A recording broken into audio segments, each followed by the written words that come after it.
আজকের ভিডিওটা শুরু করতেছি দিয়াকে স্কুলে দিয়ে আসার পর থেকে। তো সবার জন্য এখন নাস্তা রেডি করতেছি।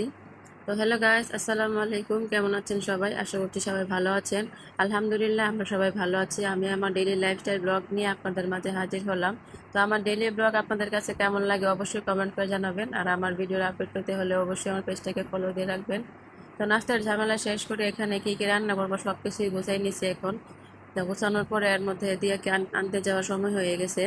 তো আমি দিয়াকে স্কুলে আনতে যাওয়ার সময় আমার শরীরটা কিন্তু খুব খারাপ ছিল।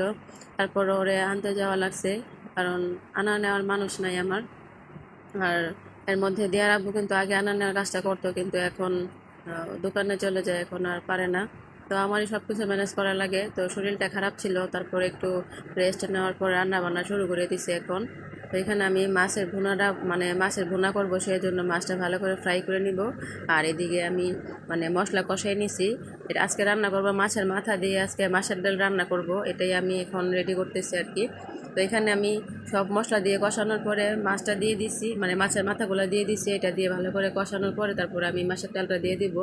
আর এদিকে হচ্ছে ভালো করে টমেটোটা আমি ভালো ভাজা নিছি।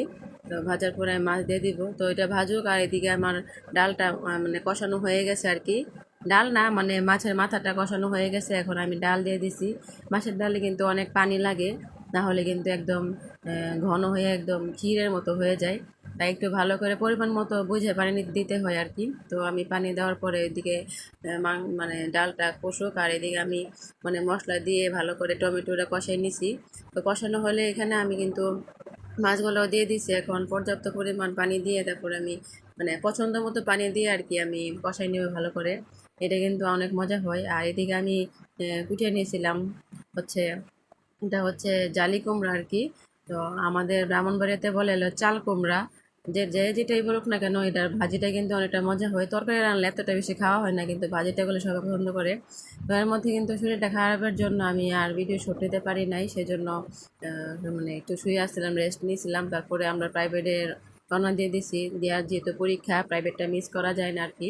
তো আমরা প্রতিদিনই ওদেরকে নিয়ে একসাথে আমরা প্রাইভেটের দিকে যাই। তো প্রাইভেটের কাজ শেষ করে এখানে বাসায় আসছি। তো আসার পরে যেহেতু রেস্ট নিছে, তারপর ওদেরকে সন্ধ্যার নাস্তা খাওয়াইছি। এখন সন্ধ্যা হয়ে গেছে প্রায়, তো ওরা পড়তে বসে গেছে। তো দিয়া কিন্তু পড়ে, আর উনি একটু ফাঁকিবাজ হয়ে গেছে, পড়ালেখা তাড়াতাড়ি শেষ করে আর বেশিক্ষণ পড়তে চায় না। আর দুষ্টুমি তো কি বলবো, একদম সেরা হয়ে গেছে। তো ওদের পড়ালেখা শেষ হওয়ার পরে ওরা ডাইরেক্ট খাবার খাইতে চলে আসছে, কারণ আজকে ওরা ঘুমাই নাই। তাই ভাবলাম যে তাড়াতাড়ি ওদেরকে খাবার দাবার খাওয়ানোর পরে আমি ঘুম পাড়াই দেবো আর কি। আর তখনও আজকে আজকে ওদের দুষ্টামিটা একটু বেশি চলতেছে। আমি বলতেছি এত এনার্জি পায় কোথার থেকে ওরা। এই যে দেখেন, ট্রেন্ডিং ভিডিও বানাইতেছে। কি বলবো, দেওয়ার কথা দিয়ে অনেক দুষ্ট হয়ে গেছে এখন। তো আমার সাথে দুষ্টামি করতেছে। তো দুষ্টামির মাঝখানে কিন্তু আমার ভিডিওটা প্রায় শেষ পর্যায়ে চলে আসছে। এখন আমরা ঘুমানোর প্রস্তুতি নিতেছি। তো আমার ছেলেটা, আমি অসুস্থ, সেই জন্য ছেলেটা বিছনা গুছাইতেছে আজকে। তো ভিডিওটা ভালো লাগলে অবশ্যই লাইক কমেন্ট শেয়ার দিয়ে পাশে থাকবেন। আর আমাদের জন্য অবশ্যই দোয়া করবেন। আল্লাহ হাফিজ।